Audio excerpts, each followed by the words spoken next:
Ma'asyiral muslimin rahimakumullah. Hari ini tanggal 10 Zulhijjah adalah hari yang istimewa untuk umat Islam seluruh dunia. Seluruh umat Islam merayakannya dengan penuh hikmat dan suka gembira. Saudara-saudara kita yang memenuhi panggilan Allah sedang menjalani rangkaian puncak ibadah haji di Mekah, Arafah, Musdalifah, dan Mina. Sedangkan yang tidak melaksanakan haji disibukkan dengan ritual Idul Adha. Salat Idul Adha dilanjutkan ibadah kurban sampai berakhirnya hari tasyrik.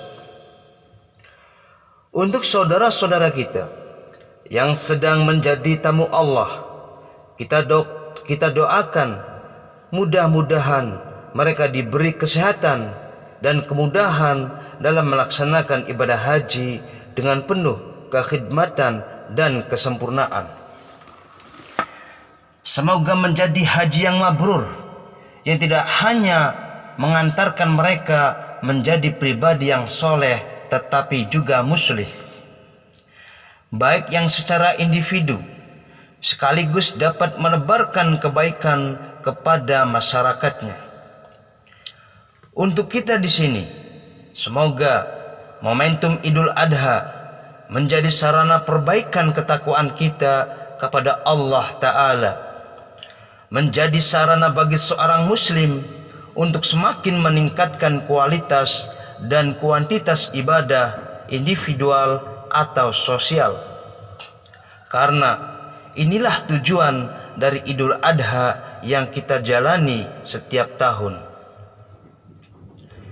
Ma'asyiral muslimin rahimakumullah.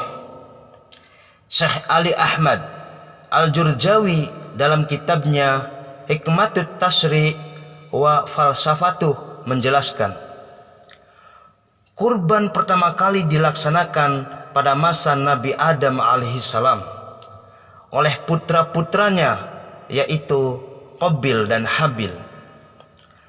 Kekayaan yang dimiliki Qabil mewakili kelompok petani, sedangkan Habil mewakili kelompok peternak.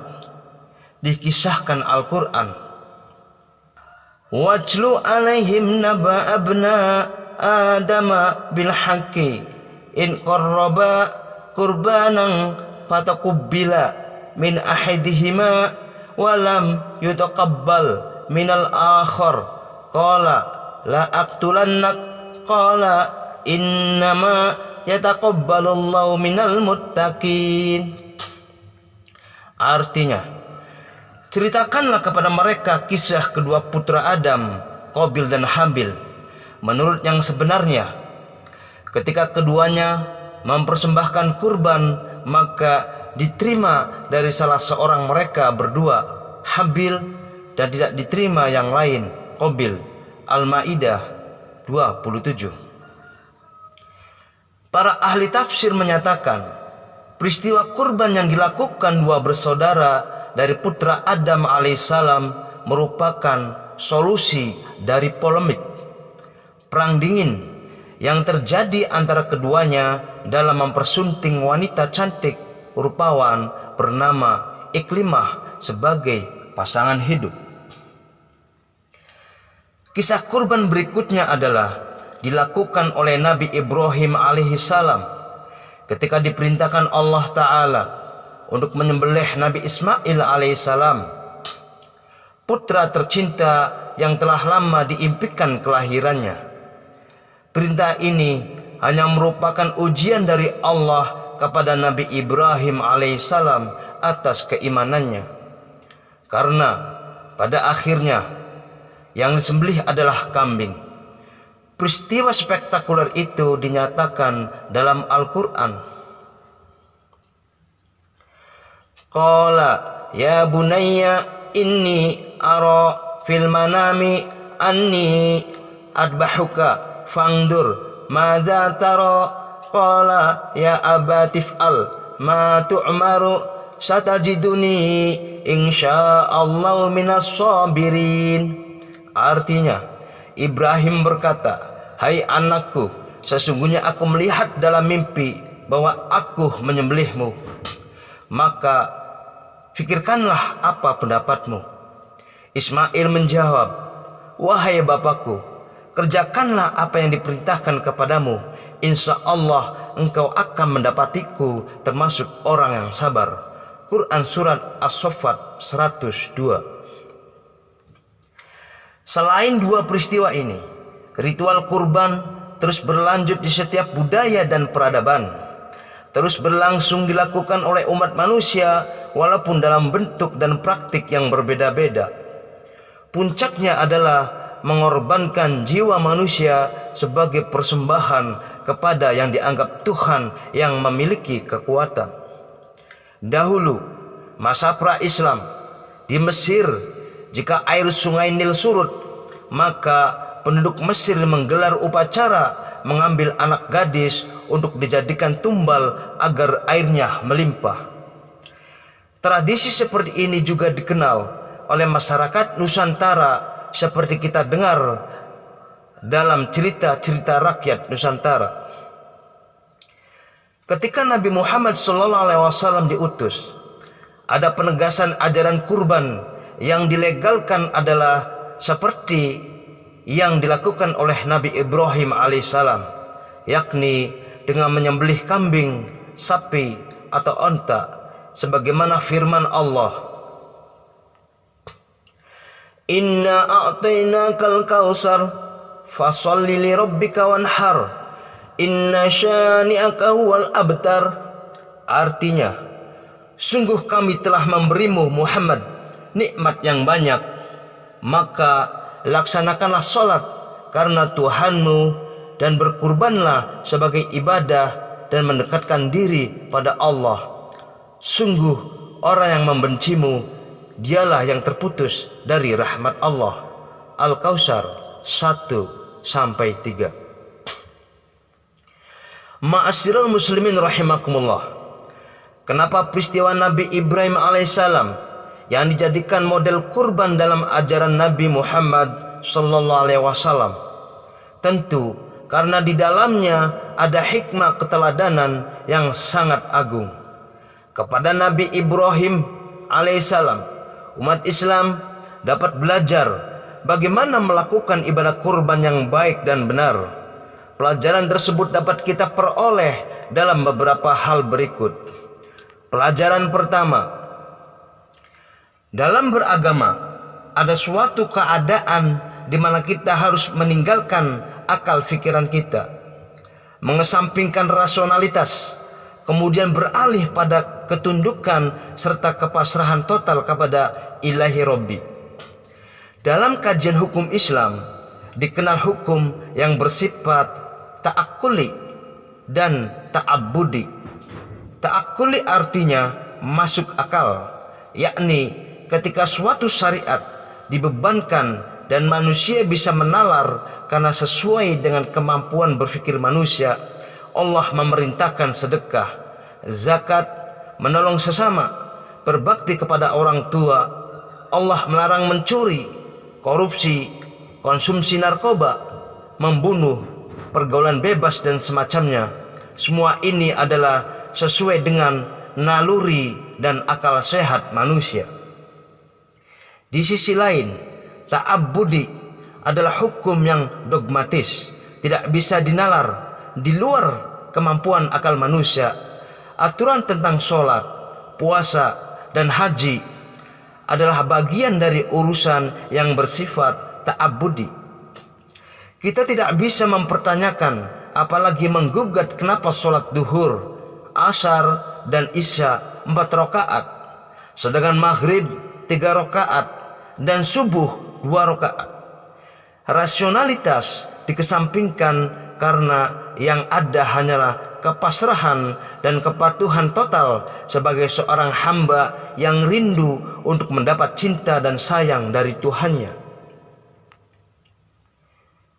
Ketika menerima perintah Allah untuk menyembelih putranya, Nabi Ibrahim alaihissalam meyakini bahwa perintah itu adalah dogma yang harus dilaksanakan secara paripurna. Maka atas dasar keimanannya, tanpa pikir panjang, Nabi Ibrahim alaihissalam siap melaksanakan perintah tersebut. Rasionalitas dimatikan, yang ada hanyalah ketundukan akan perintah Allah.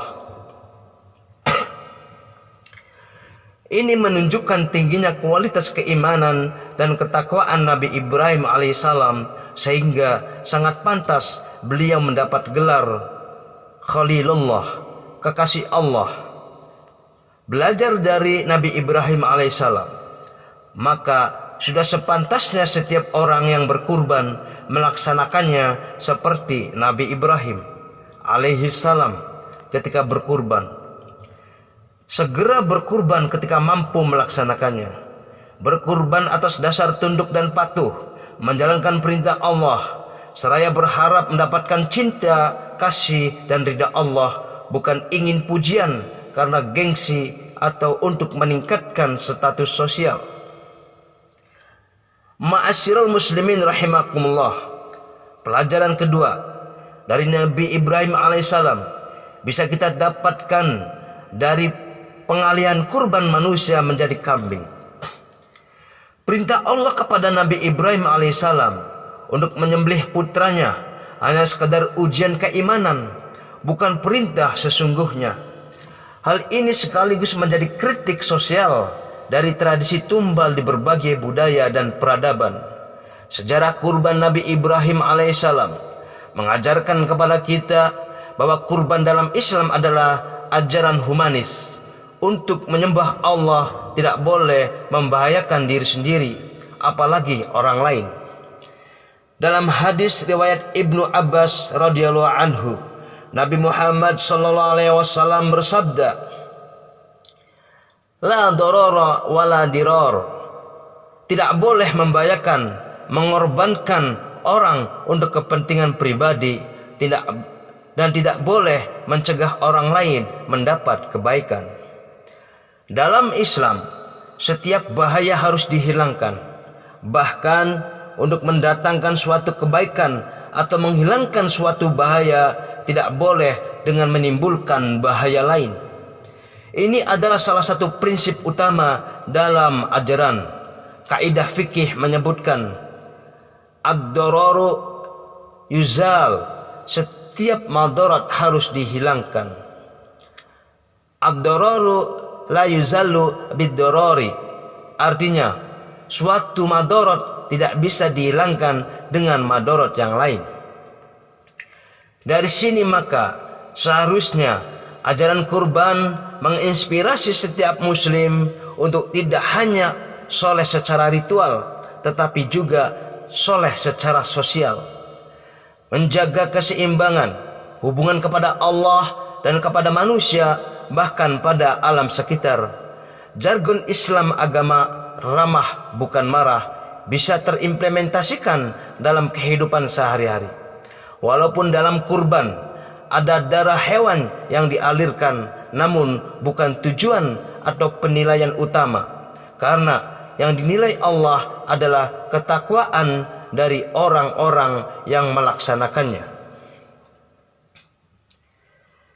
La yanalallahu luhumuha wala dima'uha walakin yanalhu taqwa minkum kadzalika sakhkharaha lakum litukabbirullaha ala ma hadakum wa basyiril muhsinin. Artinya, daging-daging onta dan darahnya itu sekali-kali tidak dapat mencapai keridhaan Allah, tetapi ketakwaan dari kalianlah yang dapat mencapainya. Demikianlah Allah telah menundukkannya untuk kalian, supaya kalian mengagungkan Allah terhadap hidayahnya kepada kamu, dan berilah kabar gembira kepada orang-orang yang berbuat baik. Al-Hajj ayat 37. Ma'asyiral muslimin rahimakumullah. Inilah dua pelajaran yang dapat kita petik dari kurban yang dilakukan Nabi Ibrahim alaihissalam. Semoga menjadi media yang dapat meningkatkan iman dan takwa kita kepada Allah Ta'ala, serta menjadi pembelajaran bagi kita semua untuk terus berjihad mewujudkan Islam rahmatan lil alamin. Amin ya rabbal alamin. Barakallahu li wa lakum fil Qur'anil adim wa nafa'ani wa iyyakum bima fihi min ayati wa dzikril hakim wa taqabbalallahu minna wa minkum tilawatahu wa innahu was-sami'ul alim. Wa aqulu qawli hadza fastaghfirullahal adim innahu wal ghafurur rahim.